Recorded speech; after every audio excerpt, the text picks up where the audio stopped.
Hey everybody, glad you are back. If you have not watched part 1, this is going to be part 2 of Cut and Chiseled. I want to welcome you to my free project series. This is my second free project that I'm issuing out. So you guys will get a pattern issued in the description of all 4 videos at the end of video 4. So I want to welcome everybody who's already in the chat. I know there's a long list today. I've got Jean in the chat. I've got Glenda. I've got Michelle. I know Katie from Greenland Quilters here. Hi, Katie. I've got Helen in the chat. I know I saw Andrea as well.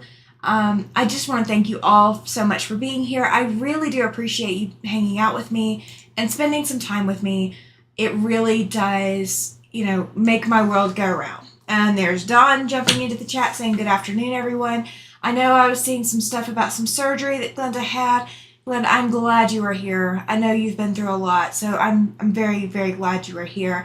Katie, if you want, you have a YouTube channel. Go ahead and do !selfie, and that will drop your channel link into my chat. I do not mind if you are in my chats to go ahead and do that if you have a YouTube channel. So I do not mind that at all. So I'm glad you guys are here.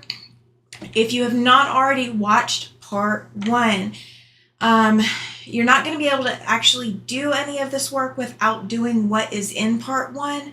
But you can go ahead and watch and follow along and then go back and watch part 1 for the cutting instructions, along with all the additional oopses and hiccups that I ran into because, I'm me.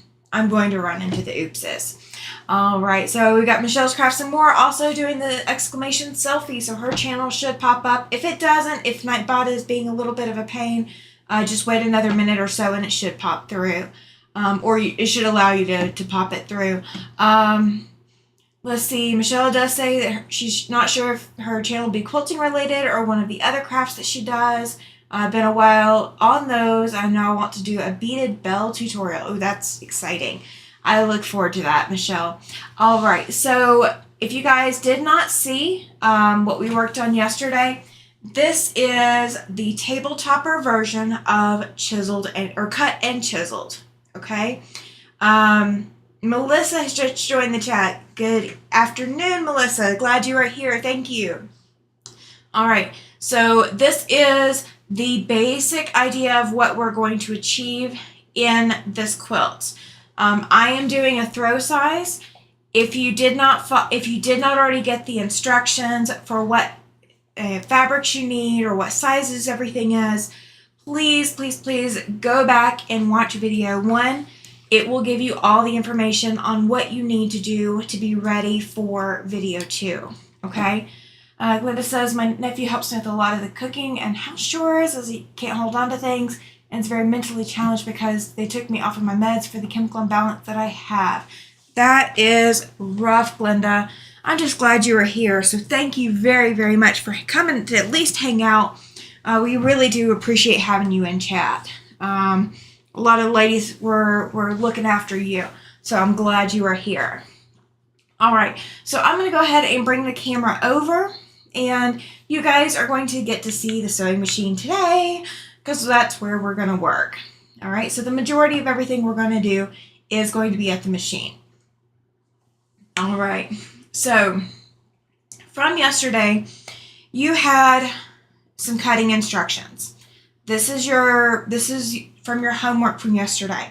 So you're going to have your squares. So this is this is 5 7/8. My 6 inches are somewhere in the pile, but if you cut your 6 inches, you'll have a little bit of extra give room, so that's good.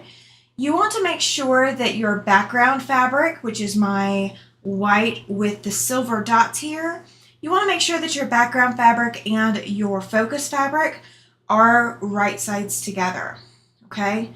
So these are both right sides together. And you are going to be making half square triangles with these. So the method that I'm going to show on this video series is going to be using a drawn line. So I know my line is kind of faint. However, it is there. So this is done with an air and water soluble pen. Because of the colors that I've got, the purple will be just fine. It will fade away.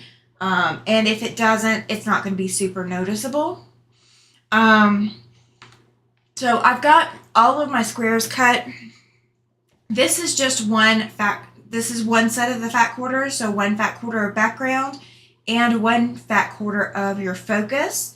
And these, if you have them cut in if you were able to cut 6-inch squares, these are going to be 6-inch squares. If you are not, they're going to be 5 7/8. So that is all of this particular blue fabric. Okay. So I have a total of 1, 2, 3, 4, 5, and 6. Okay. So that is the total that you're going to get of your 6-inch squares from your 2 fat quarters. So your background and your focus print. Let's see. Melissa says, ooh, I have some of the paisley print. Yes, I absolutely love it. I've been dying to use it. So this was a perfect time to be able to use that. I'm gonna move my screens around a little bit. That way I can see the chat a little bit better. So all of the rest of mine have not been drawn on. Okay. So we're going to go and do a little bit of drawing because I wanted to show you just kind of a preview of what you're looking at. But I want to show you how I'm doing this, and I'm going to zoom out just a little bit. Let me grab my remote. All right. So this gives you a little bit bigger view of what we're looking at. You put yours in sets of 4. No worries, Jean. If you want to make it in the block format that I made the table topper in, you will need 6. You should be able to get 6 6-inch squares. That's how many you were supposed to cut from the fat quarters. If you could not get 6, we can still use what you can get. So if you do not have extra to cut an extra 2 6-inch squares per, then you can do that. And I just stacked it by the fabrics. So as long as you have all of whatever together, you're still going to be okay. So you should have 6 of your 6-inch squares from each of your background and each of your background and each of your focus. Mitzi says that she stopped in for a thumbs up and got a run. Catch up another time. Absolutely, Mitzi. No worries. Oh, Jean, you said you have 6. You just separated them into 4. No worries. All right. And so these are those 3.5 by 5.5 inch rectangles that we cut yesterday. You also need 6 of each for each set. So for each fat quarter, you should have come up with 6 of each of these. Some of mine are right sides together. Some of mine are not. It doesn't matter. We are not going to work with these at all today. Okay. So I just want you to keep these in some kind of order if your prints are hard to tell. So if you can't tell, like if you've got a lot of prints that are very similar or something like that, you want to keep your 3.5 by 5.5 inch rectangles with the fat quarters that they came out of. So with your 6-inch squares. If they are very distinct and very unique, you'll be able to do it again later. But we're talking about 72 squares total. So out of your 12, focus prints, you were supposed to cut 6 of these from each. So you're talking about 72 of these. And so as long as you're keeping them all together and you're not going to misplace them in your studio or your sewing room space, then that's okay. I want to keep mine together as much as possible. That way I'm not looking for them later, okay? Because we will need these later, but we don't need them today, okay? So I am going to set them off to the side, but I'm going to keep them in my colors. So like this one has those orange flowers. So this is the next fat quarter that I cut in order. So it's going to go together with the others, but they're all going to go into the same order. All right, so the only ones that I've drawn on was this set. And you can do these in any order. Jean says that I have mine clipped together. No worries, Jean. That works well. And I mean, I would do that, but my clips and my bends and everything else is kind of in an upheaval right now. I'm still moving things around a little bit. And I've got 2 quilts that need to be bound and 1 that I need to finish quilting.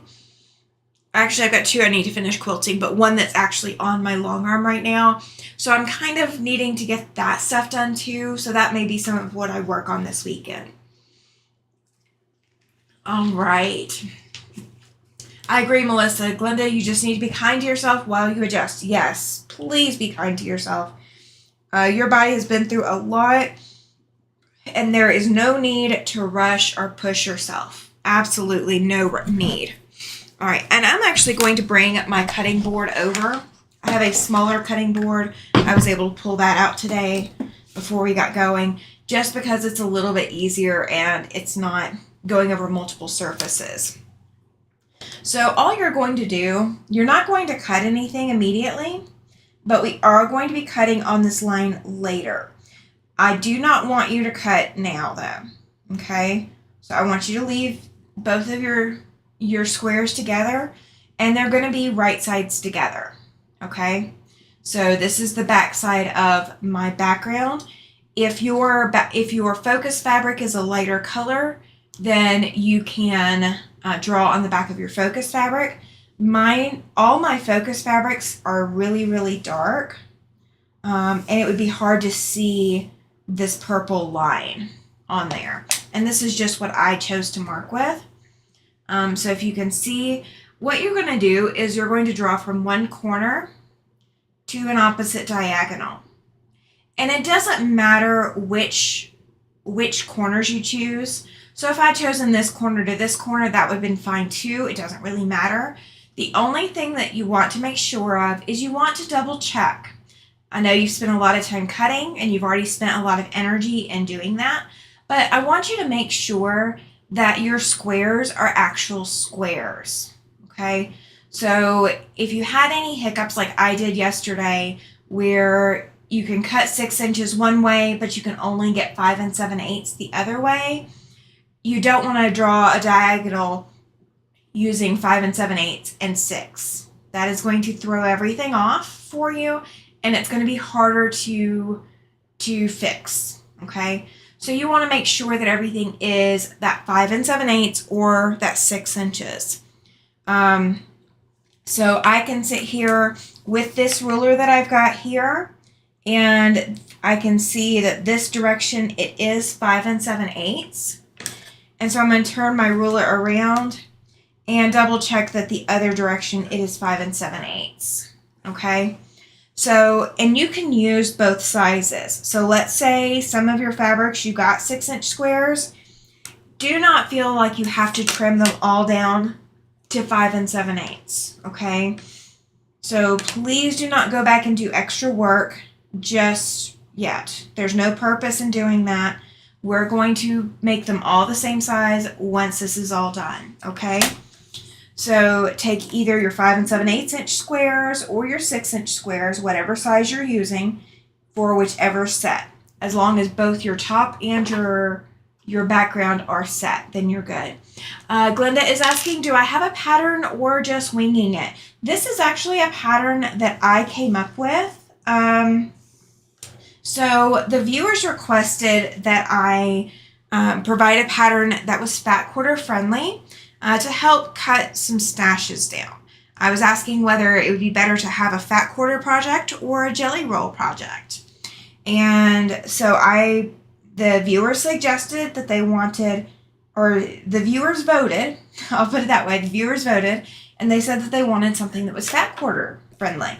So we can get rid of some of these extra fat quarters we've got hanging around, and it's a really easy quilt to put together. This actually is beginner friendly. I know with some of what I went through yesterday, it doesn't feel like that, but it actually is. I'm the one that screwed myself up, so it's not anything that can't be fixed though. Okay, so as long as your fat quarters are 18 inches wide by 22 inches long, you will have enough fabric to do this. It's just if it shrinks past or below 18 inches, that's when you're going to struggle and need to cut 5 7/8. But then your squares need to be squares. They don't need to be partial. But so people voted on fat quarters, and I started looking at what you can get from a fat quarter. And I came up with a couple of different sizes that I wanted to work with and drew up a pattern, and this is that pattern coming to life. So yeah, I do have a pattern, but it's what I drew up. And it's not anything that, you might not find somewhere else. I didn't use anybody else's pattern to make it. So it is something that I came up with. But it's all standard size stuff, so it's not anything that's like significantly out there. And it's not anything that I saw anybody had already done. Not saying that nobody has already done it, but I have not seen it done. All right, so I'm not going to draw all of my lines all at one time. I just wanted to get through 6, so you guys were seeing just how I was doing that. And it really doesn't matter if I line the squares up on mat so that the lines line up. You just want that your ruler is going to let you draw the line from one corner to the other, okay? So that's what you're trying to achieve. And yeah, this pen that I'm using, it says that it is air and water soluble ink. That's what the purple is. And then the blue is water soluble ink. So I chose to do the air and water soluble. And I have not used these pens extensively, but that's just what I had sitting around. If you want to use a regular pencil or you want to use a pen, you can. And if you want to use one of those friction pens, if you've got those sitting around or that's something that you like to use, you definitely can use that for this project. Just keep in mind that if you have issues with ink that hangs around from a friction pen, it's going to be in the seam allowance. You just want to make sure that you're not going to see it through your background fabric. So if your background fabric is really thin or really light colored, you just don't want to end up with that just hanging around. All right, so here's what we're going to do. Once you've got all of yours done, and not all of mine are done, but this is just getting a start, and I'm going to do this so that you guys can see it, we are going to sew 1/4 inch on either side. Now there are tools that give you the option to mark that center line and then mark on either side, but I'm going to assume that nobody has those tools. If you have it and you want to use it, knock yourself out. That is absolutely fine. I don't personally have one because I don't find it necessary for myself.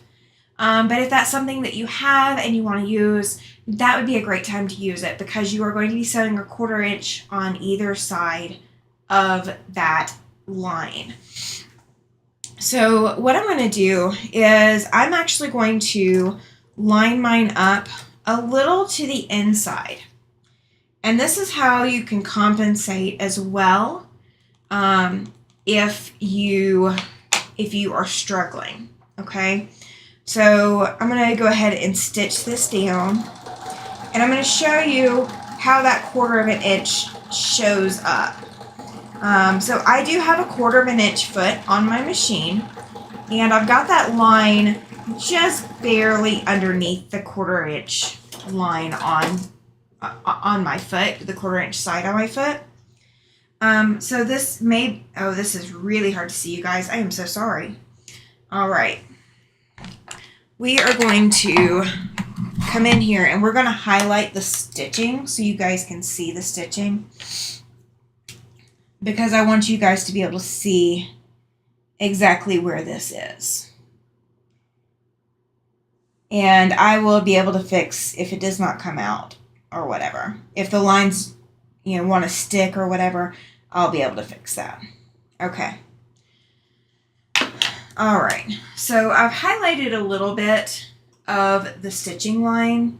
So the little dashed pieces here, that is where my stitches actually are.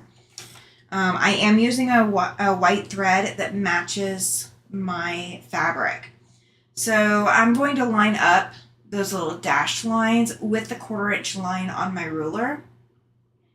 And if you can see, I know it's really, really hard to see. If you can see, that 1/4 inch line that I marked previously is right under the edge of the ruler. So I sew a scant 1/4 inch. If you did manage to get yours to be a full 6 inches, if your squares are full 6 inches, then you can sew with a regular 1/4 inch and you will be just fine. If you did not, then you will want to sew with a scant 1/4 inch. And the textbook definition of a scant 1/4 inch is that it is one thread width smaller than a 1/4 inch. And everybody's 1/4 inch is slightly different. So even from machine to machine, my 1/4 inch is different. So if I were to sew on a Singer versus the Berninas that I'm normally used to sewing on, if I was to sew on, I don't know, a Janome or a Baby Lock or something, my 1/4 inch would be different because it's a different type of machine and a different foot. All right, so I'm going to show you here as well. This is the back side. So I have got my stitching lines here. Okay, so it's showing up on the camera. So I'm going to take, and these pink lines on my ruler are 1/2 inch apart. So they are so hard to see. I'm sorry, you guys. I did not anticipate how difficult the lighting would be. All right, so my green lines are also 1/2 inch apart.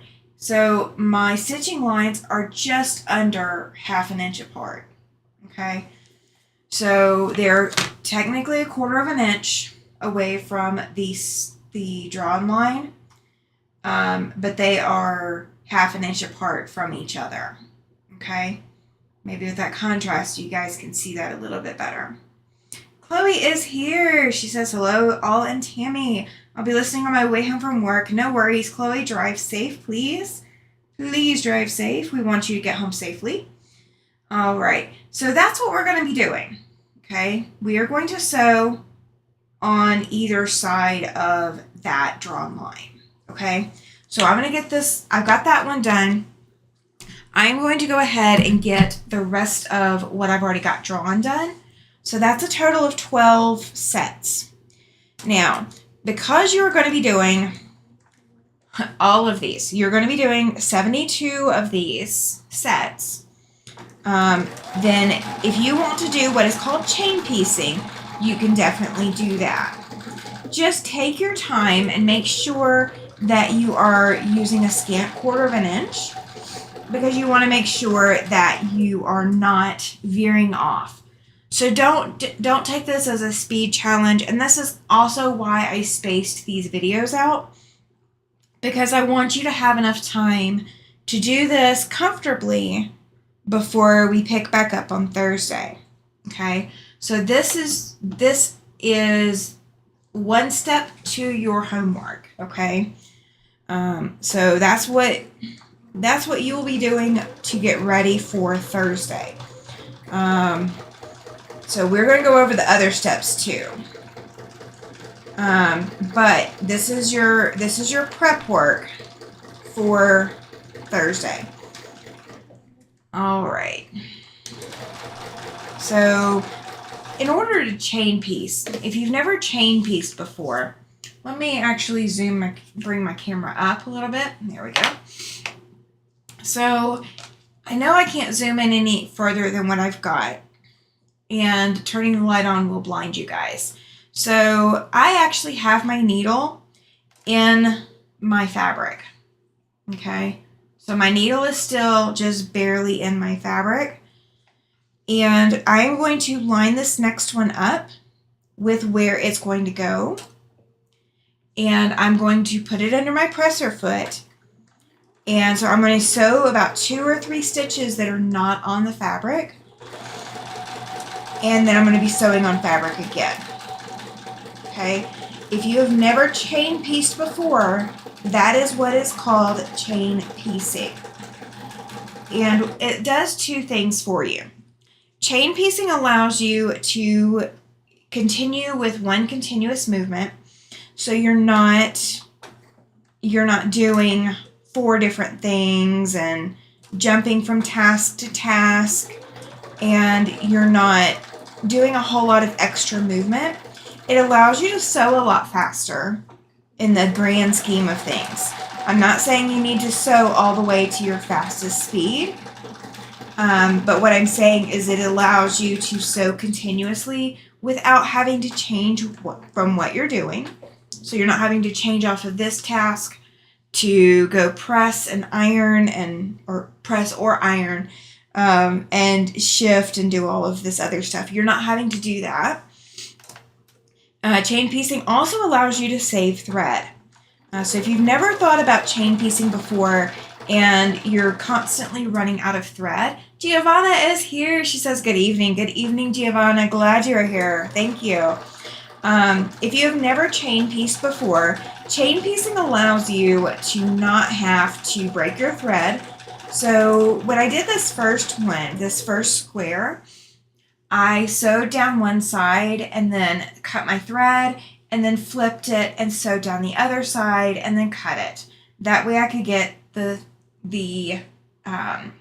piece off my machine. One thing that you will see with some machines, and mine is included, when you use a thread cutter, sometimes you may end up with a little bit of thread bundling at the beginning or end of your stitches. That is not uncommon when you are doing one piece at a time. And there's a lot of ways that I could not do that. I could start with like a leader or an ender piece. I could make sure I pull my thread tails really long. I mean, there's a lot of different methods, and a lot of people use different methods. You know, I tend to do a leader piece and an ender piece as my compensation for how I get past that. If I'm doing just one piece here and one piece there. A lot of people also have what are called leader and ender projects. And a leader and ender project is simply you've got 2 quilt projects going at the same time. So let's say you have, we've got this project going, and let's say you are doing a scrap quilt for charity. That could be your leader or ender project.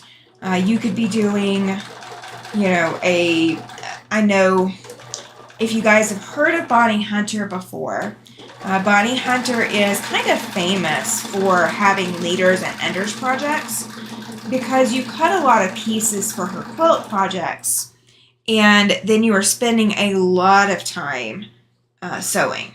And it's all the same pieces over and over and over.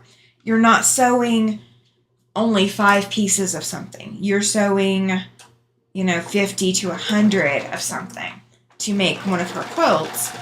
And I've officially completed my first Bonnie Hunter, so I should know.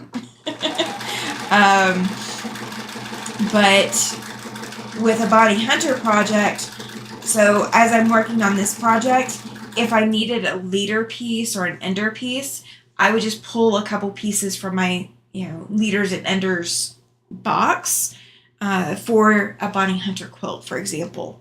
And that would give me something small to sew on that I need to get sewn on anyway. And it just gets you a little bit further along as you go. So, a leader or ender project is a great way if you want to sew one at a time. And the other option is to do what I'm doing here, which is chain piecing. So I can testify now, you guys, that this air and water soluble side of this pin is working. Giovanna says, that is too much for me. Yes. Bonnie Hunter, I will say this. Her quilts are beautiful and gorgeous, but they are definitely a lot of pieces. They are not for the faint of heart or someone who is scared of piecing. I've always had it on my bucket list to do a Bonnie Hunter project. And I was able to turn On Ringo Lake into a red, white, gold, and blue quilt. So it is a quilt of valor. So it is quilted. I have not bound it yet. But I have always wanted to do a Bonnie Hunter. So I've had On Ringo Lake saved up for a while. And I just needed inspiration for when I wanted to do it. So I started it in October last year, and I finished it in January. So that was a fairly long quilt project for me to work on. All right, so I'm at the end, you guys, and if I were using leaders or enders, then it wouldn't be a big deal, but I'm not going to do that. So what I'm going to do is I'm going to pull out my handy snips, and I'm going to start back at the other side as we go. I have to show us. Yes, I will. Once it is bound, you guys will get to see it. I promise. I'm excited about it. It was a long time coming. It was a very long time coming. So if you're chain piecing, you guys, this is the way to avoid having to do a start and stop in the middle between your blocks. So, especially if you're going to do all of your fat quarter from each one at the same time, then this is the way to do it. You go ahead and you cut off your section of 6, and you just go ahead and line your pieces back up. So it's kind of a continuous cycle. After these 12, I will cut my thread, but that's also so that I can keep moving and show you guys what you're doing. That way you guys know. And I keep having to wake my iron back up. So you guys will get to see and hear my iron today. You'll have to pardon my ironing board because I really need to recover it. All right, Jean's in here saying hi to Giovanna and Chloe. And Giovanna says, I just lengthen the thread and turn the block without cutting. You can do that too. But if you're able to get precision with that, then that's great. There's a lot of people who struggle with precision. And this is one thing that I want you to try to practice. The rest of the quilt is pretty easy. And as long as you're using the same seam allowance, you'll be able to achieve the quilt. Jean says she's working on Bonnie's Indigo Way. Yes, I saw that one, and I haven't decided whether or not I want to do it. I do have it. I did download it, but I haven't decided whether or not I'm ready to do that one yet. I've got a lot on my plate, so deciding when I want to do that one is kind of the thing. That's going to be the thing. I knew I always wanted to do a Bonnie Hunter quilt, and it was more like a bucket list thing. I just wanted to be able to say that I've done a Bonnie Hunter more than anything else. I enjoyed it. I did enjoy it. But it depends on what I want to achieve. If I want to get some quilts done quickly, Bonnie Hunter quilt is not the way to do it. That's a lot of repetition, a lot of doing the same thing so many times over. Giovanna says I use my foot to give me the measurement. Oh, I understand that too. Let's see. Melissa is saying hi to Katie. Yes, absolutely. Now, Michelle, did you ever get your link in the chat? I know Selfie didn't work immediately because you and Katie did it right at the same time. And if it didn't go in there, you want to make sure to drop it in so the viewers can go visit your channel too. I do not mind.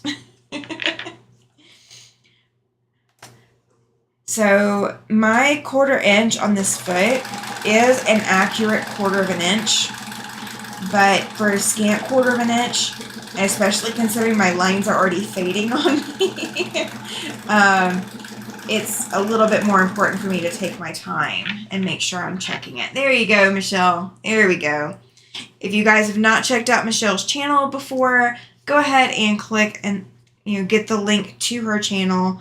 If you're watching on the replay, I should have live chat replay going.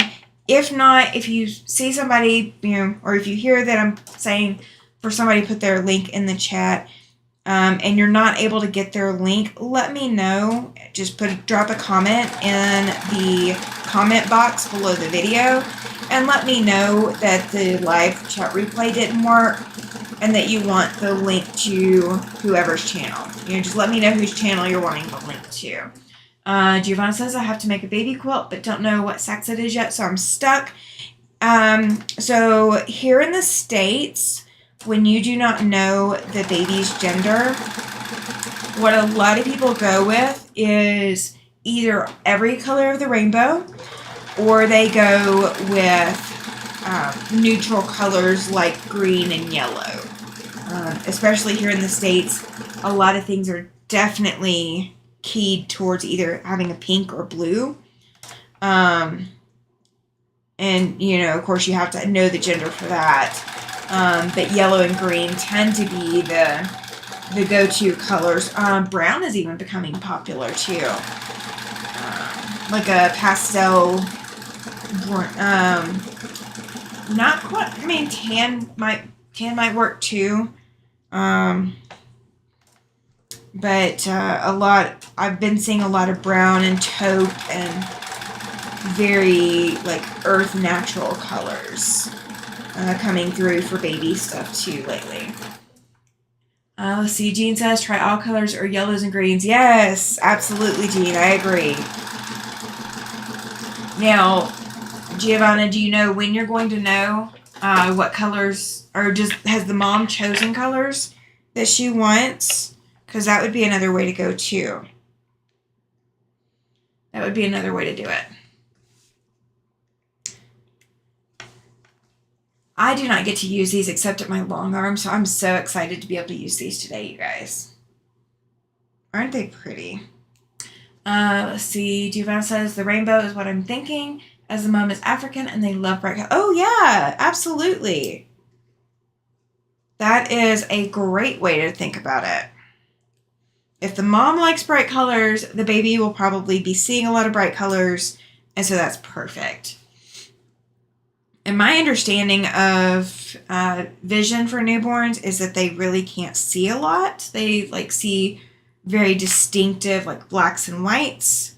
And they can tell bold and bright colors, but this pastel stuff that we become that has become commonplace to use, yeah, it's not what babies can actually see.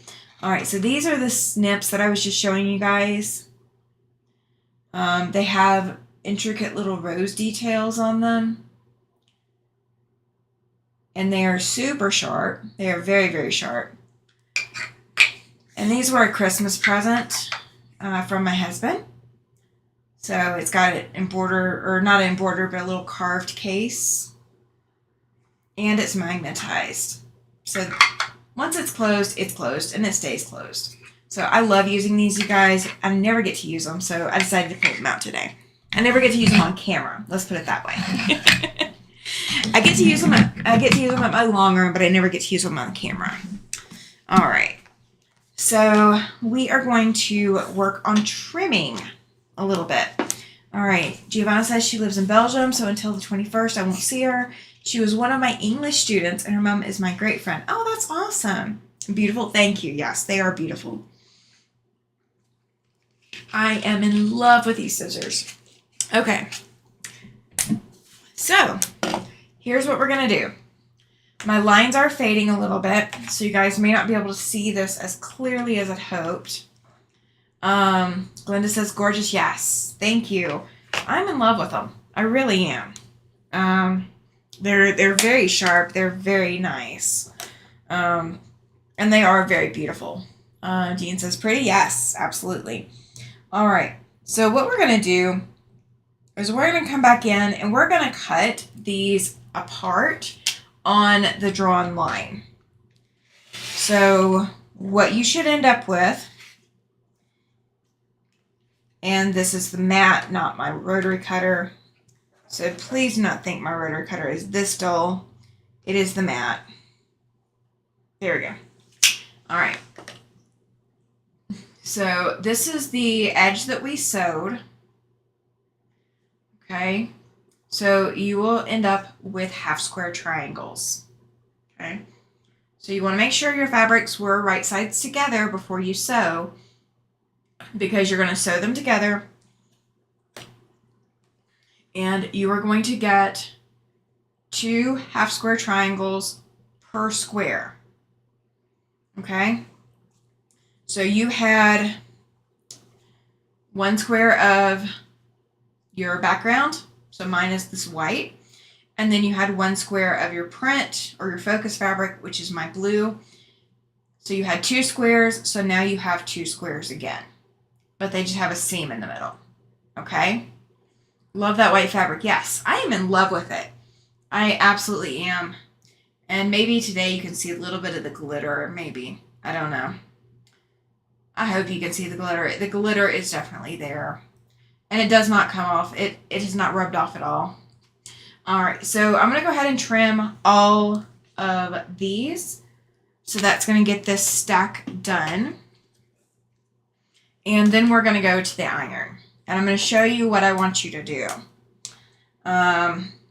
It's not going to be hard, but this is why this is your homework over the weekend for Thursday, because this may take some people longer than it takes others. Okay? So it may not take me a whole lot of time to do all of this, but it may take someone else who is just learning a lot more time to do this. Pam is here. She says, "Hi, Tammy and all. Just home from work. Happy to catch you." Thank you. I'm glad you were able to catch me too. Now that you've caught me, what are you going to do with me? You know, I got to ask. Jean says, "I had to put a new blade in mine last night." Yes, I really need to put a new blade in mine. But I know that right here, this mat, or right down here where you can't see it, this mat really is not the greatest. And I didn't realize you guys couldn't see my whole mat. There we go. So now you can. So we are just going to trim this up. And we are just going to trim this for right now. I don't want you to do any other trimming immediately. Now there is a tool out there that you can use if you want to streamline all of this. I do not have it, so I'm not going to explain it to you. Hi Giovanna, love your daily posts. They make me laugh. Oh yeah, absolutely. As I was late, is that the 6-inch square you sewed? Yes, it is. It is. So what we did, so these are the 6-inch squares. You put your background and your focus print right side, or focus fabric right sides together. Draw a line down one diagonal, and you're going to sew on either side. So if you ended up with 5 7/8, this is still going to work. You just want to make sure that you sew with a scant 1/4 of an inch. Please do not go with a larger stitch than a 1/4 of an inch. If you have not ever practiced a scant 1/4, this is the time I give you permission to practice a scant 1/4 of an inch. Okay? It's not that you have to do a scant 1/4, but this is a great option to practice it, because you're not practicing it against the edge of fabric that's going to stretch on you. You are practicing it against a drawn line.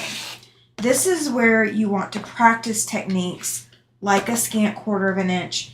If you've never managed to do it before, or you struggle with it, this is the way to practice it and learn it, okay? So a scant 1/4 of an inch also allows you, if you had to cut your blocks 5 7/8 like I did, a lot of mine are 5 7/8 instead of 6 inches, then it still gives you the option to achieve the same size finished. You don't want to go too much smaller, because then you don't have enough fabric for the stitches to grip onto, but you can. You absolutely can. I'm seeing everybody saying hi to everybody in the chat. Thank you guys. thank you for doing that for me. I did turn off subscriber mode today to see if we were ending up with anything funky monkey, funky whatever. But we're not yet, so we're still good. If I need to change it and go turn subscriber mode on, that is absolutely what we will do. I am not shy about it. That is what we will do. Alright, after I get the last of these changed, or I've got this one and 2 more, after I get these cut apart, then we're going to move the camera. Did I see your beads? Yes, I did, Giovanna. I did comment on them. They are adorable. Andrea says Grace was having a sale, so I bought a new rotary cutter and blades from them. Awesome. It's ergonomic and it's called my control cutter. I was needing something that I could use to cut sitting down. Yes. Absolutely. That's a great way to buy, especially if you need something that is more friendly, then that is the great time to do it. I do not typically use any rotary cutters other than my Martelli cutter. And I have a Martelli in this size, which is the 45 millimeter. I have it in the 60 millimeter size, which is fair bit bigger. And then I also have it in the 28 millimeter, which is super tiny. But they all hold the same way. So I am right-handed. They also offer a left-handed option. But you grip it with 3 fingers. Your index finger goes over the top and your thumb has a place to rest. So this is a more natural position to hold your hand. I feel like I can press down, but I can also cut while sitting. No, all the others I have to hold this way, and it puts a lot of strain on my wrist and then on my shoulder because I'm definitely turning my wrist more than I need to. With the Martelli, I'm not doing that. And I've seen those Grace cutters. I haven't seen them in person. But I'm excited, Andrea. Let me know once you get it. Let me know how you think it would compare to this Martelli. I'm not sure if you have the Martelli, but definitely let me know how it compares or how you think it compares. Because I have thought about looking into them as well to have, extra cutters, just to have extra cutters, but I want to see what kind of blade is that. It looks golden color. It is a golden color blade. These were some kind of Amazon deal. It's not a titanium coated, I don't think, but it's supposed to last longer and be sharper or whatever. I'm not seeing a difference, but it's for me, it's just a regular 45 millimeter blade. It's not, I just bought a 10-pack of each of the sizes. And because they were all gold, then all 3 of my cutters, I knew if they had a gold blade in them, then I updated my blades. But I don't know. I honestly don't. I will look at my my Amazon list, Glenda, and I can have an answer for you on Thursday. Or I can have it for you on Tuesday, too. I should be able to have it for you on Tuesday. Because that's going to take me a little bit of digging. I ordered these a while back. All right. So, we have all of these half square triangles cut. Now, granted, this is not everything. This is the rest of my cutting. Okay? This is everything else. Not counting my 3.5 inch by 5.5 inch that's, for these. Okay? So, there's going to be more. Okay? I'm going to be doing work over the weekend too. Okay? I promise. All right, I'm going to swap cameras real quick. Let me get this out of my way so I can reach my mouse. Swap cameras. And I don't want to make you guys sick, so that's why I swap off to move things around. All right. I also have a Martelli and haven't tried using it yet. Yes.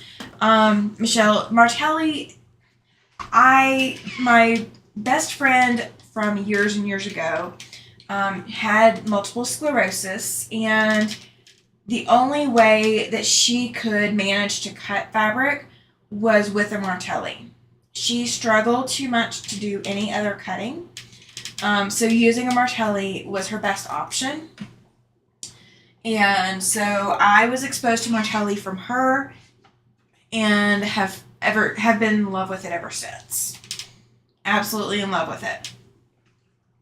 All right, Giovanna says I have a normal one, but I might get a Martelli next month. Yes, especially look for Martelli sales and discounts, because that will save you some money too. Andrea says I don't have a Martelli because they are so expensive. On sale today, I got mine for $15.95. Yeah. Now here's the other thing. I'll bring you guys over. I'll go ahead and get you guys over here. On a Martelli cutter, and this is the biggest complaint a lot of people have with Martelli, and this is from my personal experience. Okay, so my blade is covered. Yes, this is not exactly the safe way to hold it. Okay. This piece right here is your blade cover, okay? This little red piece, okay? It is held on here by a spring. If you can see this little dark section here inside this plastic case, that is the spring that is holding the blade or the cover in place, okay? A lot of people, when they go to change the Martelli blades, that spring comes out and people do not know where the spring goes. They've lost the spring, they've dropped it, or they've broken it, or whatever. Okay? I've never broken one, but I have lost one in the past. And when you lose the spring, this cover here does not stay put. It just wiggles. It just wobbles all around. And the problem with that is that because you can't lock it out of the way to cut, that blade is constantly in the way, so you can't actually get an accurate cut. So losing that spring or having the spring come out of the back of your Martelli is akin to disabling the entire rotary cutter. That's the only complaint that I've heard a lot about, is that spring. Is it Italian? I don't know that it is. I just think that maybe the name became Italian. But no, to my knowledge, it's not Italian. Pam says that she loves hers, and Glenda says that she has one as well. Yeah, I mean, the Martellis make quilting possible for me. I would not be able to do as much as I do without having a Martelli. All right, so this is your half square triangle. This is one unit. The name is Italian. Yes, it absolutely is. All right, and you guys will have to forgive my very stained cutting board, okay, or my very stained ironing board. All right, so this is your half square triangle, and I'm learning my camera angle again, so I'm sorry, you guys. All right, so what we're going to do is we are going to flip it, and we are going to press this seam open, okay? If you've never taken the time to press your seams open on half square triangles, this is another reason why I suggested starch, okay? Starch makes this a lot easier to do, and you don't have to work a whole lot with it. You don't have to fudge it. You don't have to do anything extra. Now, if you have not used steam or starch on your fabric before now, don't use it now, okay? If you have steamed and or starched your fabric, you are safe to use steam to get your seam as flat as possible, okay? So it's nice and crisp on this side, and it's nice and crisp on this side as well, okay? So that is what you're going for. You want that to be as flat as possible, okay? So we're going to set that aside, and I'm going to get through this entire stack, and I can see the chat. I am looking over at it. I'm going to have to look down to pull these open. Now, if you have a purple thing or a stiletto and you want to use that to help pull these open, you can. You can use your fingernail if you like. If that's something that you're accustomed to doing, you can do that here, okay? The hallmark reason to starch when you are going to be doing half square triangles like this, the hallmark reason that I starch, I'll put it that way, the hallmark reason that I do it is so that when I go to do this, this seam does not stretch, okay? This seam is on the bias, and so by not cutting it and making sure everything was starched beforehand, then my seam is going to lay as flat as humanly possible, okay? I'm going to add some water to my iron, you guys, so bear with me. The chat got quiet. Not that I'm worried. You guys are all thinking and contemplating. I know how it goes. I would be doing that too. So I know Jean was saying that she felt like it took her all night to finish the cutting, or she was cutting for days. Who else is actively working on this? Who else in the chat has already started on your project? And if you are watching this on the replay, if you have already started the project and you're working along with us, just drop the comment in there to let me know. Because I'd like to know how many people are actually working on it actively with me, or if they are just waiting until I get done with the whole project. Okay? Glenda says, Martelli did have a replacement kit on sale for the spring and blade and plastic part with wings. Yes. And I actually had to order a replacement kit for someone, and I didn't know that the replacement kit came with 2 springs, so I ordered 2 kits. So I ordered a kit for myself for my 45 millimeter and a kit for my friend, and each kit had 2 springs and 2 screws with it. I didn't order it with the replacement plastic part, but Martelli does offer that. So you can get replacement parts for the Martellis. So if you do lose that spring, although your cutter is useless until you get the spring replaced, it is possible to get a replacement, and it will be branded. It will be by Martelli, so it will be the accurate piece that you need. That is one of the very nice things about Martelli, is they do have that as well. Now, I will say this. There is another part to all of this. I do also have 2 different Martelli cutting boards, and the Martellis do work better on the Martelli branded cutting boards. However, they are expensive. I like my rotary cutting, or my rotating Martelli cutting board, but I don't like the other one as much. The other one was the one I was using yesterday. Andrea says, I recently discovered that if I use my best press on the seams, the wet seams open so much easier. I love it even more than I already did. That's actually not a bad idea, Andrea, and that's a great point too. Especially if you have one of those Acorn Easy Press pens, that would do a really good job here. My Acorn Easy Press pen had developed mold, and I don't know, I mean, I emptied it out and rinsed it out after every use, and it still somehow developed mold. So I'd rather not use it on this, because I don't know if that mold is going to transfer to my projects. So I'm holding off on this one for using it. But I do have a fabric folding pen, and I may try that one as well. Glenda says that her replacement kit for Martelli only had 1 each. Yeah, see, my previous replacement kits only had 1 each too. So I don't know if that's something new. But I got them within the last 3 months. So I'm not sure. I'm not sure if that's the new way that they're doing it, is they're automatically including 2 of each. Now, if it's got the plastic piece, it should only have the 1. But mine was just the spring and the screw, because her little plastic thing was fine. And I haven't damaged my plastic, cover piece before, so I didn't feel like I really needed to order that. But if Martelli would just come out with this in purple, you guys, my bank account would be hurting. If I could get the handle, oh, there we go.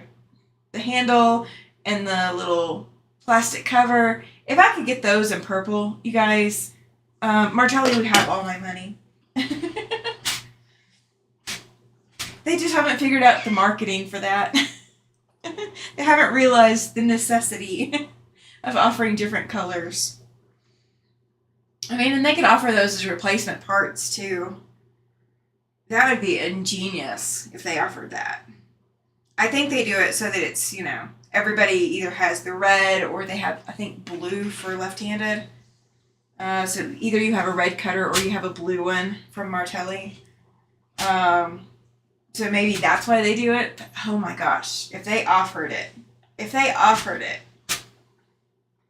Oh, you know what? Maybe I should find somebody who 3D prints things and see. I don't know how the rubber cover would work, but they could probably 3D print the little other piece, maybe. I might have to check into that. Is anybody offering? Is anybody volunteering? 3D printing in purple. Oh.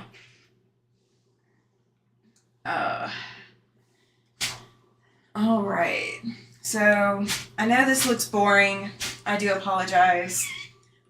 But we're going to get through at least one fat quarter's worth. So all of mine are this paisley print. The others I will hold off because I know watching someone iron and press or press fabric can get kind of boring. And I'm not trying to be boring, I promise. Definitely not trying to be boring. I succeed, but I'm not trying to. All right, so if you are following along and you're on the replay, let me know how you found the videos. How you found the chiseled or cut and chiseled fat quarter friendly project. I want to know, did YouTube suggest you come find me? Did you hear about it from somebody else? You know, how did you find me? Andrea says my favorite color is purple too and always has been since I was a very little girl. See, I loved purple growing up, but purple wasn't the very popular color. So I ended up with pink on everything because pink was much more readily available. You know, child of the 90s. I wasn't born in the 90s, but a lot of my growing up time where I knew for sure I liked purple better was spent where pink was the going color. 90s moms loved pink. Just gonna say, 90s moms loved pink. All right, we're gonna bring the camera over. So we're gonna readjust. And let's see. It is not cooperating with me. There we go. That's probably about as good as we're going to get. And so give me a second and I will bring you guys over. Giovanna says purple was considered a noble color. Yes, it was considered a noble color. But you couldn't find purple on anything because pink was the going color in the 90s. Pink and black. We had recovered from the 80s with the overdone hair. And pink and black were the two, like, going colors for teenagers, especially when I was a teenager. Oh, you guys, I'm not trying to tell you how old I am, but apparently I'm doing a good job of it. All right. You know what? I wish I had my bigger ruler, and it's over there. We're going to make do. We're just going to make do. All right, so I'm going to transition you guys over. All right, so we are back to our cutting mat. So I would like to point out at this point, if you have a square ruler, this would be easier, okay?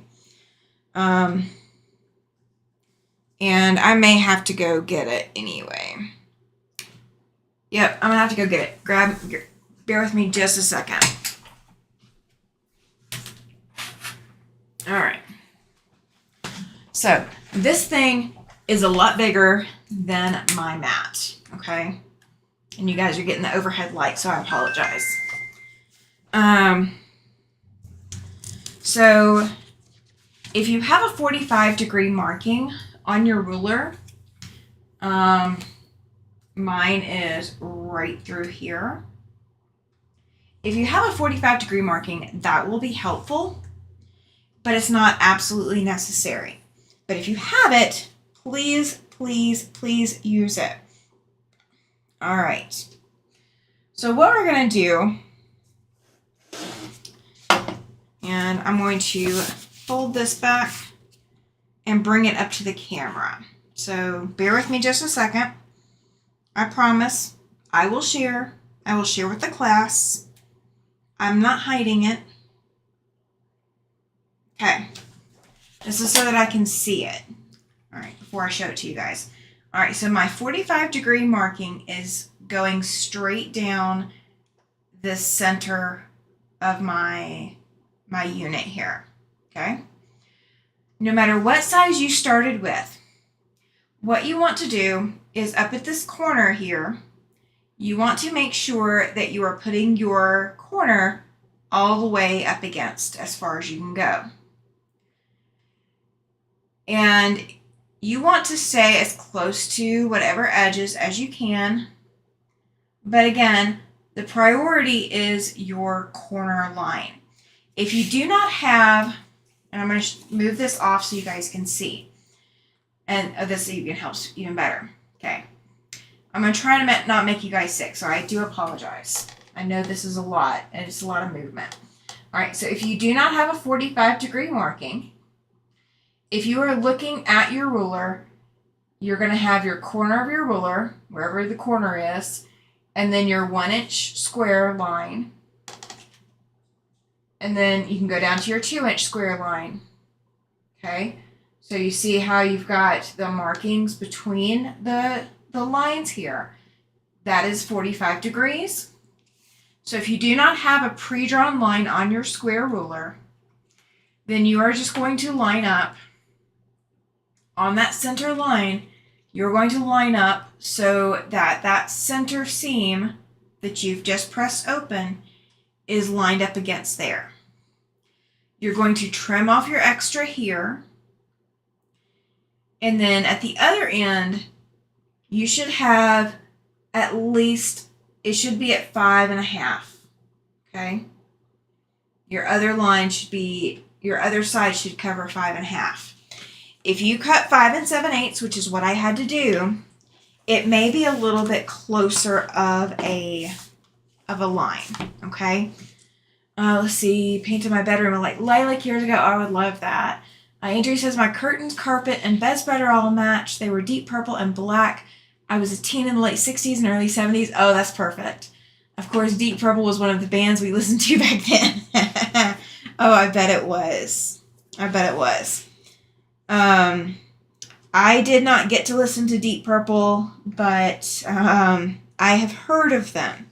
I will say that much. I've heard of them. I can't attest to any of their music, but I definitely have heard of them.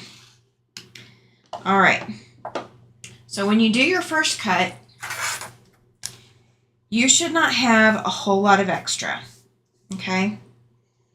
So literally I've got strings and this cutting mat is not flat. So, you know, I didn't cut all the way through. But you were cutting off those dog ears and then you were cutting, you were mainly looking to cut just to square it up. Okay? You're not cutting it to size, you are just cutting to square it. Okay?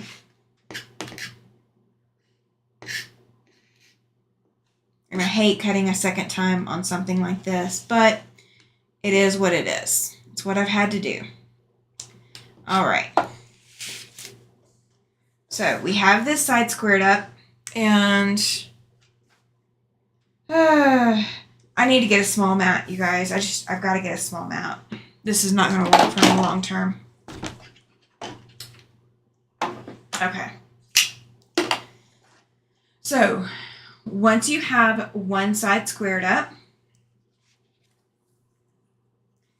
you are going to take along your 5.5. This is I know my numbers are hard to see for you guys. They're easy for me to see, but they're hard for the camera.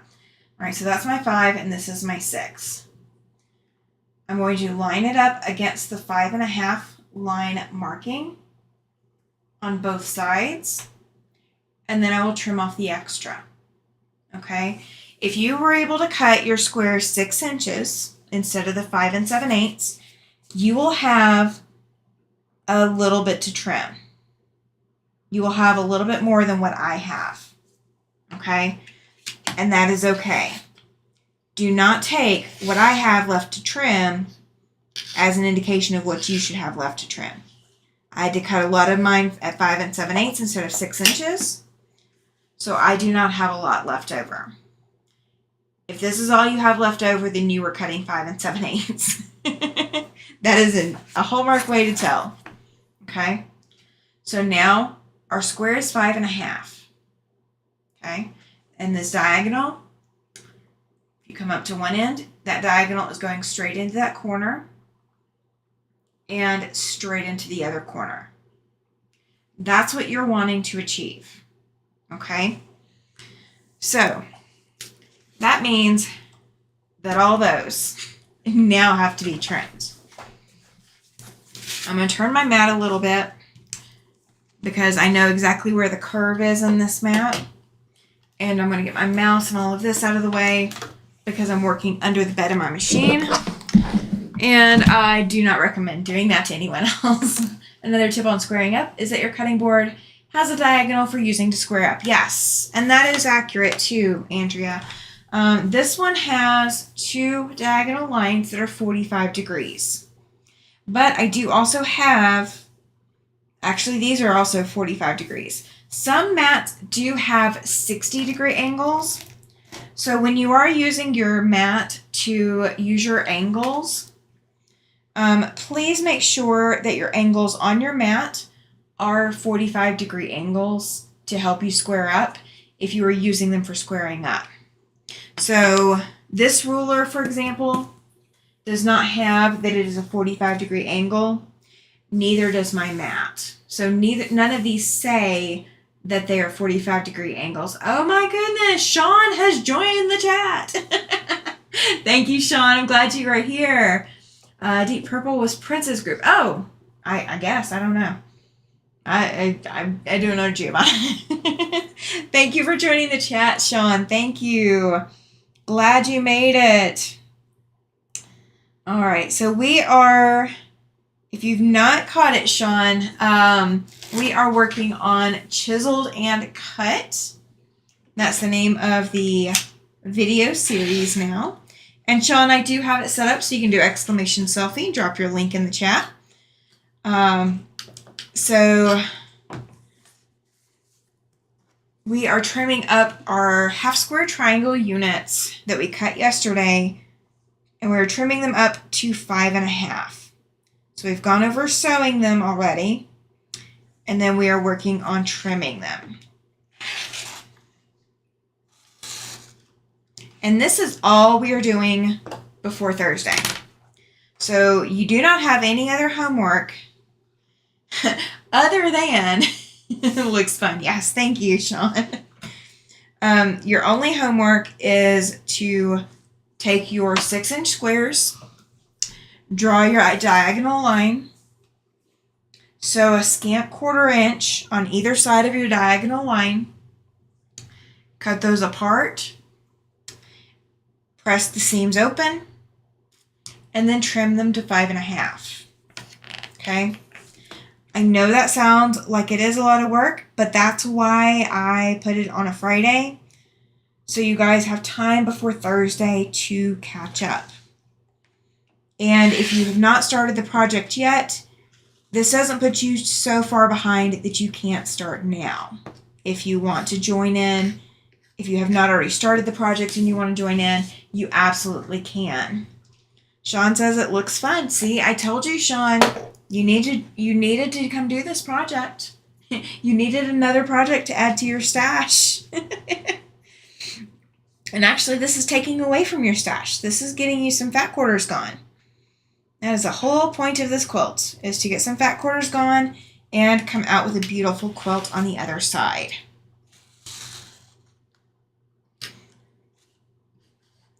All right.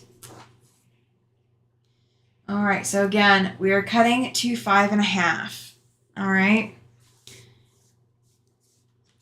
And so just like we did yesterday when I was showing you, my waist is from 5 7/8 inch squares. So you can use the never ending stash, yes. All right, so you can use 5 7/8 inch squares if you cannot cut 6-inch squares. So if you run into the problems that I ran into yesterday, you can achieve this with 5 7/8, but please, please, please use a scant 1/4 inch so that you have a little bit to trim off.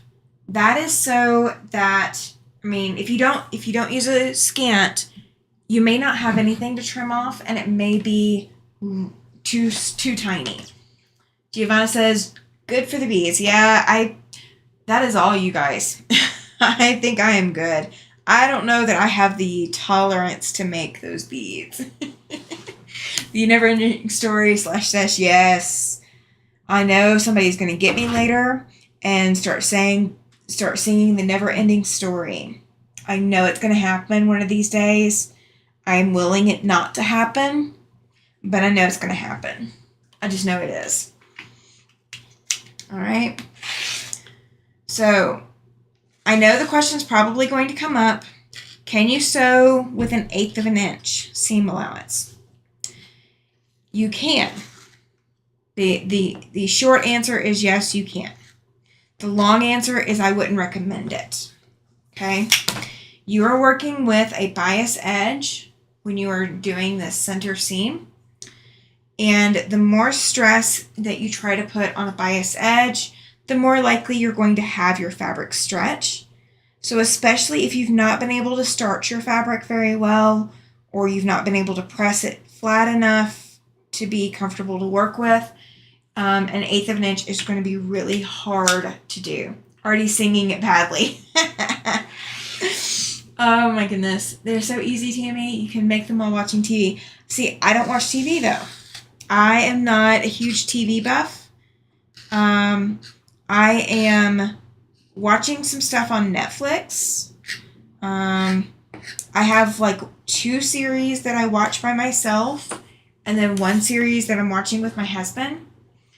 And one of the series that I watch by myself, I cannot tell you the last time I watched some of it, because I'm one of those people that likes to watch the entire series without taking a break. So I am watching a series that has 18 seasons, I think, 20 seasons, I don't know. I think I'm in season 12 or 13. So I'm getting in there.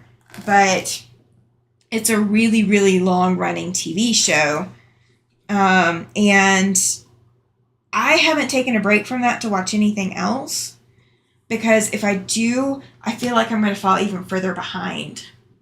The Never Ending Story is one of my favorite films. I have not seen The Never Ending Story in a really, really long time, if I have seen it. I couldn't tell you for sure that I've seen it. But if I have, it's been a really long time since I've seen it. I don't tend to watch, I mean, I'm not a big TV or movie fan. Those who know me well can tell you I am the worst when it comes to knowing movie references. I don't. I mean, I know some pretty obscure movies, but I don't know movie references to the normal stuff. Oh, Sean got me. Grey's Anatomy, yes. Binge watching. My daughter chose that. Yeah, or does that. Yeah. I don't watch TV. I watch YouTube. Yes, Jean, I do too. And I have YouTube Premium so I don't get commercials. And YouTube has started, when I get done watching somebody's, and this has been kind of my problem with keeping up with all the other content creators. So Sean, now you'll know my story. I watch somebody's content creation, like I watch their video on replay or I watch it live, and then YouTube swaps me over to a movie. And if I don't interact with YouTube to tell YouTube, hey, I want to watch this other content creator, or I want to watch this other content creator's video, I'm watching a movie. I didn't pick the movie, but I am watching a movie. YouTube has got my number. Let's see. Andrea says, I used to be like that, but with all YouTube's YouTubers I'm trying to support with watch hours. Who has time for anything else? Yes, I completely agree with it. Jean says, I've never seen it. Have you ever, is it Grey's Anatomy you haven't seen? Or The Neverending Story, Jean? I will say this. I am emotionally invested in the TV shows that I watch. So, like, at one point, and I never made it through all of it, but I was watching, what was it? Criminal Minds. I was binge watching Criminal Minds, and I was so invested in the story that anything that happened to, like, Spencer Reed or, any of the main characters that, you come to love and you enjoy, anytime something major happens to them, you guys, I am bawling like a baby. It's just absolutely ridiculous. I am, like, all over the map emotionally. I wonder if that is when creators don't put end screens. Oh, you know what, Sean? I don't know. No, maybe they, well, oh gosh. I'll have to pay attention to that, Sean. I will have to pay attention to that. I don't know. Because if that's the case, then that means I need to make sure I put end screens on my videos.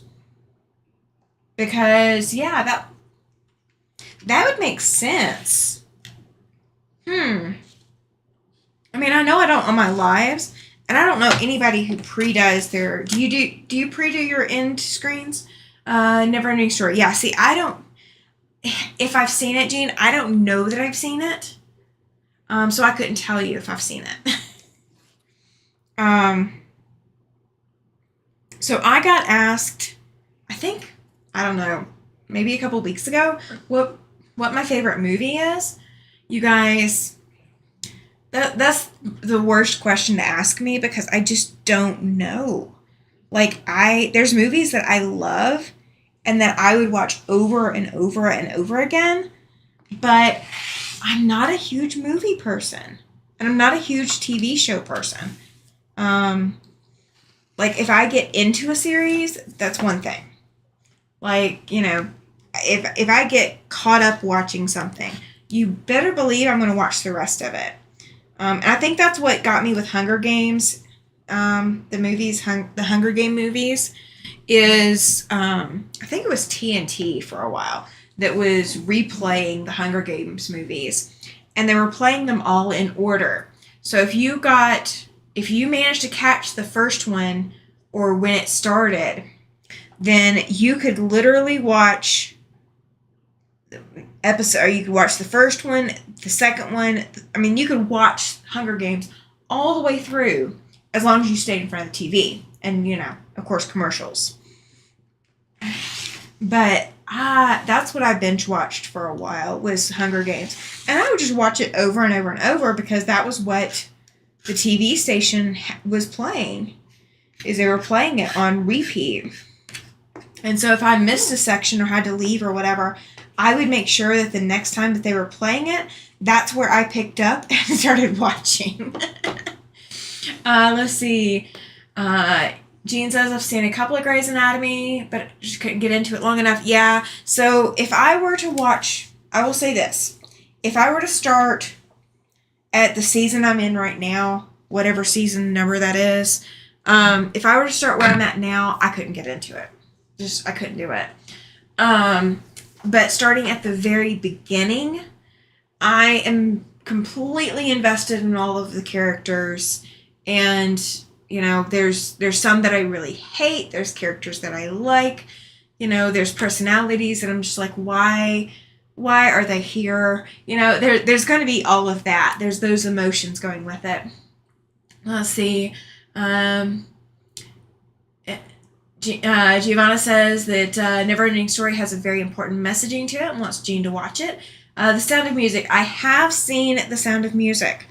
And I've seen a couple of variations of The Sound of Music, I believe. If I'm being honest, I think I've seen like a couple of like remake kind of versions where it's not directly the original story, but it's kind of like that same take. And that's a good movie. Let's see. Katie says I must be a weird person because I could watch TV all dang day and be happy just doing that. See, I have known people who can do that. My late brother-in-law, oh my gosh, if the Food Network was on and they were doing like the Diners and Dives TV series, oh my gosh, he could just park in front of the TV and he's fine. Absolutely fine. He was entertained all stinking day. I'm not like that. Sean says, watch some of my podcasts and see if that happens to me. I have end screens on mine. Good deal. I will do that, Sean. Absolutely. Katie says, I'm not a Hunger Games person. Any movies that do things to young people or kids turns me off big time. I understand that. One of the things that I like about Hunger Games, and this is kind of a personal thing for me. I like the Hunger Games series because it's showing the internal battle that the main characters are going through. And it shows the struggles that they're facing. So it's not, yes, it is about the Hunger Games. Yes, it is about this, awful tyranny and all of this other stuff. But it's also showing the character development and how the characters have grown. That is amazing.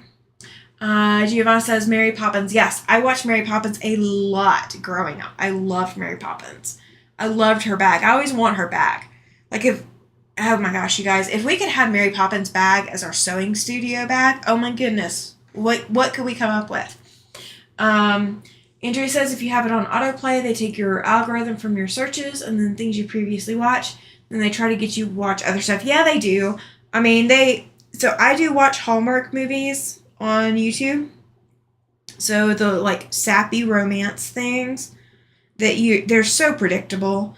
It's just put everything into the formula and it spits out the movie, that kind of thing. So I watch those because they're mindless. I don't have to think through them. So I do watch those. Oh, I'm sorry, you guys. I didn't realize this was not on camera. I'm sorry. So I do watch the Hallmark movies and stuff. So it does try to fuel me back into Hallmark themed movies. I cannot tell you how many Christmas movies I've watched since February. Because that definitely happens. Let's see. The most shows are great for the first few seasons, then go downhill. Yes, they are. I do not disagree with you, Sean. A lot of writers write for that first few seasons, but they did not have the vision or the stamina to keep up with the character development past the first couple of seasons. And I know a lot of people who stopped watching Grey's Anatomy for that reason. But there's still enough. It's very much a soap opera at this point to me. So it's not really as much character development right now as it is what can we throw at these characters. I subscribed to nearly 1,000 channels. I recently went through and unsubscribed to a bunch. I'm down to about 600, hoping that what they suggest would change, and it did. Yes. Now that I've seen that too. I made a few changes to mine, and it definitely changed things too.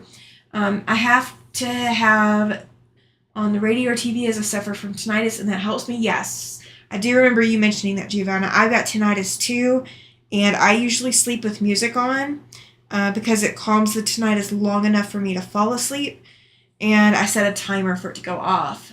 Jean says my favorite that I did watch almost all of and over again is Midsummer.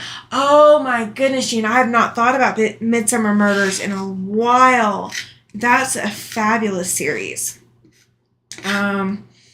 I didn't understand the change from which characters to which detectives to which detectives, but oh my gosh, that is a good series. I'm glad you brought that up. Let's see, I am missing one comment. Mona is here. Hi, Mona. Glad you are here. I'm catching up on the chat. Children should not have to struggle like that. I do agree, Katie. I'm not saying it's a good kid series. I wouldn't suggest kids watch Hunger Games. However, I watch all this detective stuff and all of this other, so like I know that kind of stuff happens, so that part doesn't affect me as deeply, but I can understand that it would affect you. So, it's not, I don't say you need to watch it. But it is something that I definitely watched repeatedly, and it's that character development that I love in it. Andrea says, I also love the Hunger Games. I bought all the DVDs. Absolutely. I wish that the next season of Mandalorian would hurry up and start. I have not seen any of Mandalorian, so I couldn't weigh in on that. Let's see. Jean says, I watched Mary Poppins when they came out. Yeah. Oh my gosh, you guys. All right. So if we're talking about old movies, I got to ask, how many of you have seen the movie Bedknobs and Broomsticks? Have you seen that movie? Just answer yes or no if you've seen it, or if you love it, or if you hate it. I gotta ask. Mona says that she likes Mary Poppins. Giovanna says, my ultimate favorite show is Doctor Who. I've been watching it since I was small. I have maybe caught one episode of Doctor Who. I think it's going to be the same category as shows like Grey's Anatomy for me, where I kind of have to start at the very beginning and watch every episode and every iteration of it, because I know there's multiple different doctors and people have their own opinions about which doctor they like the best. So I think I would have to start at the very first episode. And there's so many out now that I am so far behind. That might end up going on my list though. All right, so Giovanna has seen it. Katie has not. Mona has not seen it. All right.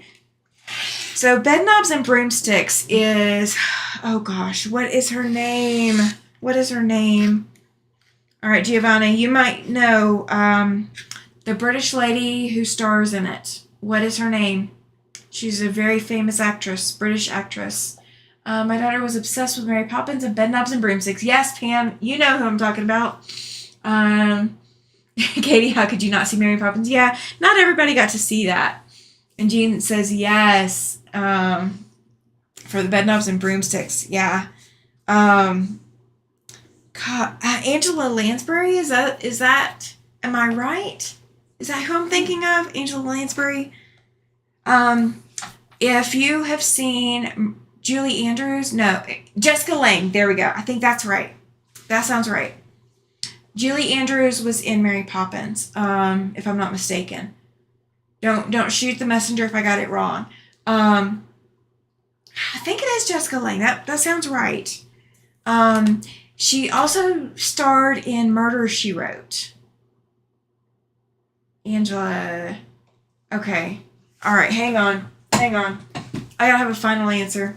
You guys, I've got to have an answer. All right.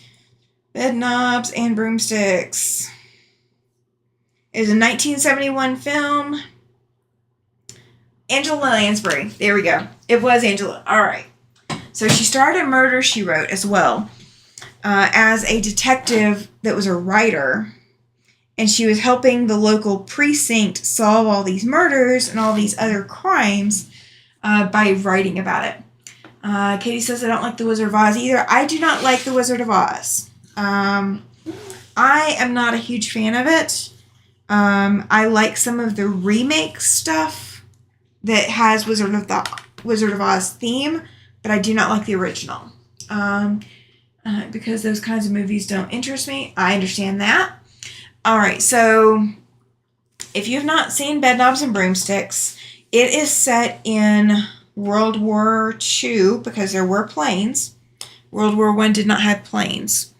But it is set in England, and these kids are orphan, or their parents are not able to care for them because, of course, they're evacuating all the children from London. The Wizard of Oz is for adults, says Giovanni. Yeah, I do agree with you on that. And Angela Walters is playing this very uptight, spinsterly woman, and she's playing a witch. And of course, it's all Hollywood. It's not, real. But she's playing a witch, and there's these different adventures that they go on. And a flying bed, yes. They did do a flying bed. That cracks me up, that the bed flew. And then there was an underwater scene that was animated. It kind of, if you've ever seen Don Knotts in the, Mr. Limpet, I'm not sure exactly the name, the full name of the movie,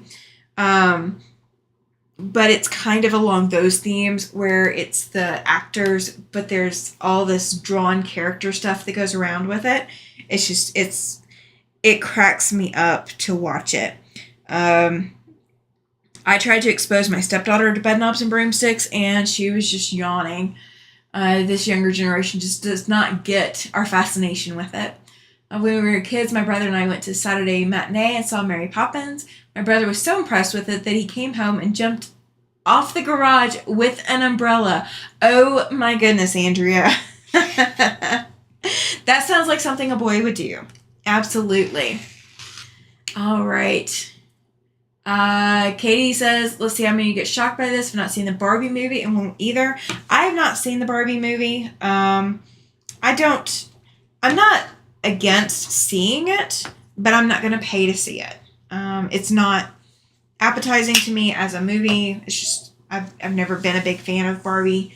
I'll take that back. I enjoyed playing with Barbies when I was a kid. The Incredible Mr. Limpet is one of my favorite movies, says Michelle Crafts and More. Yes.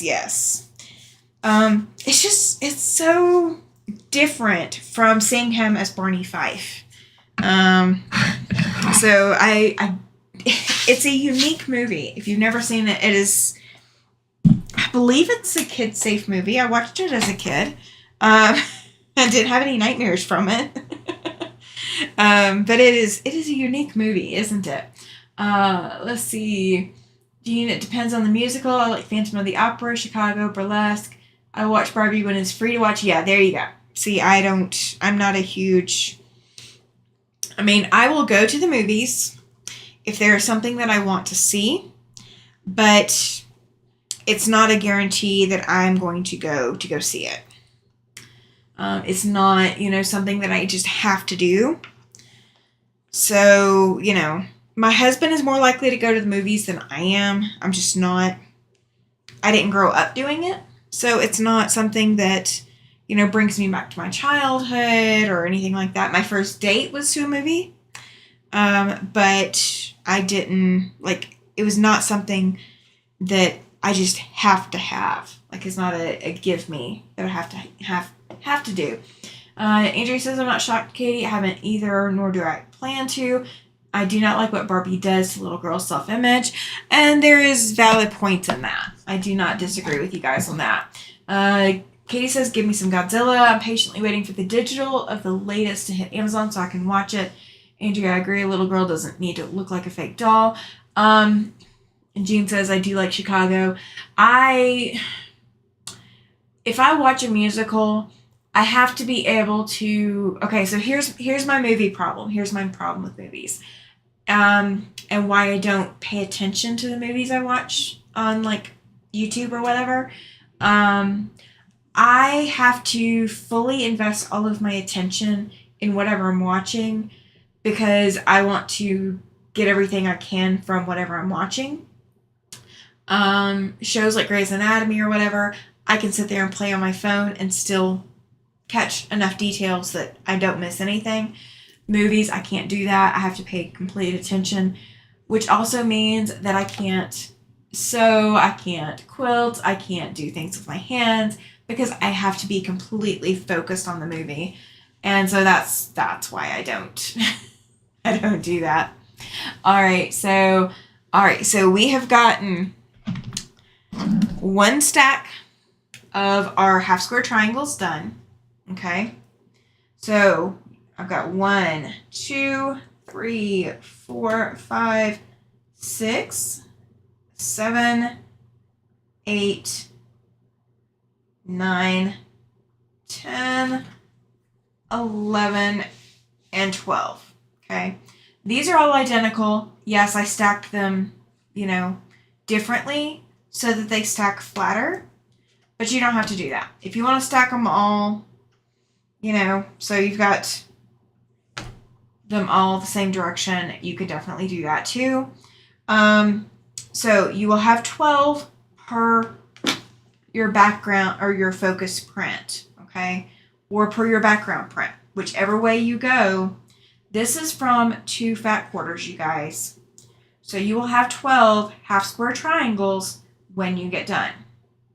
So we're going to refresh just a bit, and then I'm going to let you guys go. And this is your homework, to have these ready for Thursday, okay? So it's not that bad, I promise. But this is what we're going to do. All right, hang on. Let's see. Grew up playing with Barbies. I want a body like Barbies. However, the reality is that some of us are just short and plus size. It made me very shy and lonely. I understand that too. I definitely understand that, Andrea. You are not alone in that. Couple sci-fi freaks in the crowd for movies. My mom bought us Barbies too, Andrea, but they ended up at the bottom of the toy box and totally ignored. We played outside, which is what we love doing, climbing trees, riding cows and pigs. You, Tammy, we are chatting while you work. Oh, okay. No problem. All right. So this is what we are working on. Okay, Andrea, or Giovanna, even if you guys are just chatting while I work, that's fine. All right. So take your 6-inch squares. If you did not end up with 6-inch, take your 5 and 7/8 squares. As long as your background and your print or your focus fabric are the same size, okay? Whether that's 5 and 7/8 or 6 inches, you want to draw a line from one corner to the other. So you will have a line using whatever method you want to use, whatever marking tool you want to use. Now, before somebody asks, because I know it will likely get asked, I do have diagonal seam tape on my machine. I am not using that. The reason I'm not using that is I do have enough room from my needle to the edge that I can use my diagonal seam tape. The reason I'm not using it is not everybody has diagonal seam tape or wants to invest in getting some just to be able to do this project. If you have diagonal seam tape, you want to use it, and you've got enough room to use it, then that's great. This is a lot of room, okay? This is, let me just measure real quick. This is going to be 8 1/4 inches. So probably 8 1/2 for your 6-inch squares. This is 8 inches from your needle to the edge. Most of the acrylic tables or the tables that come with your machine, or even the inset tables, a lot of them do not have 8 inches from your needle to the edge of your table. So I don't want you to assume that that's going to be an option, because that's not an option for everybody. Okay? It is for me. I could do that, but I don't want you to feel like you have to do that. Okay? So you want to draw your diagonal line from one corner to the other. It doesn't matter which corner. As long as your square is a square, it doesn't matter which corner you're doing. Okay? All right. Then you're going to sew your scant 1/4 inch on either side of your line, of your drawn line. You are going to cut those apart. So you will end up with 2 half square triangles. Then you're going to open them up, flip them over, and you are going to open this seam. Okay? Now I would make sure that you press these. I mean, I can sit here and finger press them at the machine, but that's not going to sit very flat, and trimming may not be accurate, okay? So I would press them so that they are completely flat. Then you're going to flip them over and trim them to 5.5 inches, okay? So your finished half square triangle size is going to be 5.5 inches, okay? So in order to get caught up for Thursday, this is what you want to end up with. You will have a total of 12 times 12 is 144 of these. Okay, so you end up with 12 of these from 2 fat quarters. So you're going to end up with a total of 144 of these. Okay, that's what you want to achieve. Okay, once you have all of these and they are all trimmed, then you are 100% ready for Thursday. And Thursday is going to be a lot of fun. We are going to have a blast. And I'm going to show you how we're going to lay everything out, because that is kind of the key to getting your cut and chiseled looking the way that you want it to look. And we're going to go over some options, okay? So you're not going to be stuck necessarily. If there's something about this that you don't like, there's options, okay? All right. So any questions in the chat, let me know. Glenda says that they played in the creek and woods and under the house growing up. Yes, I kind of did too. Andrea says, with my mother-in-law's death and my daughter's upcoming surgery, I've been delayed in everything I've been working on, and it's hard for me to concentrate at times. I understand, Andrea. There is no shame in having a difficult time, and there's no shame in not being able to concentrate. That's why I wanted these to be recorded, and I wanted them to be an easy option.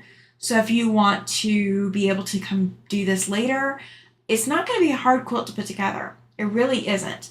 A lot of it is, it's amazing how simple this is, but then how complex it looks once it's all put together. Giovanna says, I played in a thorns bush and I got a huge thorn stuck in my knee, getting paralysis. Oh gosh, that's awful, Giovanna. That's rough. Andrea says, I do plan on doing this quilt, but it won't be in the near future. No worries. No worries, Andrea. No worries at all. 3 months. Oh gosh, Giovanna, that's awful. Glenda says we use bricks, sticks, and whatever we could find for building for cars and stores, etc. See, I learned to climb a pine tree when I was growing up. And if you've never climbed pine trees, they put off a lot of sap. So that's what I did growing up. I didn't have a lot of friends in the neighborhood to play with, but I definitely spent some time climbing what I could of the pine trees available. All right, Glenda says, thoughts and prayers are with you, Andrea. I do agree. Same here from me. Jean is also saying prayers for you, Andrea. All right, so I'm not seeing any questions in the chat. So I'm going to go ahead and close out for today, but you guys will see me on Tuesday. There's a chance that I'm going to go live on Sunday for Mother's Day. I want to give everybody a chance, if you want, to just come hang out and chat. We're not going to work on this on Sunday, so please do not panic that you're going to get behind. This is your homework for Thursday. So if I go live on Sunday, that's going to be a totally different something or other. It's not going to be this. We're not going to work on this on Sunday. And then I will be live Tuesday, and then we will be back at this on Thursday. Okay? So if you were watching this on the replay, if you did not catch this live, please make sure to put a comment in. Let me know you are here. If you are here, or if you're watching on the replay, please leave me a thumbs up or a thumbs down. Let me know whether you're liking the content, hating the content, whatever it is. Giovanna says 144 half square triangles for Thursday. Yes, you are right. 144. But they're nice and big. They're nice and big. I mean, here's my hand. You know, they're not bigger than my hand, like with my fingers out, but they're bigger than my fist. So, I mean, they're fairly big. They're easier to work with than some of the smaller sizes. And it goes together really quickly. And you're sewing 2 at a time, so that makes it a lot easier. And the other nice thing is none of these outside edges are bias.